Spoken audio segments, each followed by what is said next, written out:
तो नमस्ते भाई लोगों। तो चलिए, खेसारी भैया का बहुत ही ब्लास्ट लेवल का एक मूवी का फर्स्ट लुक आ चुका है, जो कि आप लोग स्क्रीन पर देख सकते हैं। डीजे खेसारी भैया बहुत ही ब्लास्ट है, ब्लास्ट। ये आते ही मार्केट में भैया आग लगा देगा। ये आग आप लोग देख सकते हैं। कुछ हाथ में अजीब सा माइक, पुराने वाले कैसेट, पुराने एम्पलीफायर।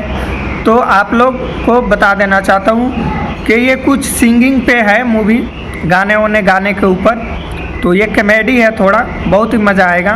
और ये मार्केट में आते ही पूरा अपनी अलग ही पहचान बनाएगा मूवी।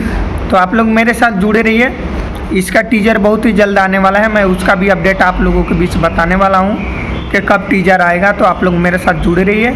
और होली का भी गीत आने वाला है बहुत ही जल्द, उसका भी मैं अपडेट आप लोगों के बीच बहुत ही जल्द लेकर आने वाला हूँ। तो आप लोग मेरे साथ ज़रूर जुड़े रहिए और बेल आइकन को ऑल पे ज़रूर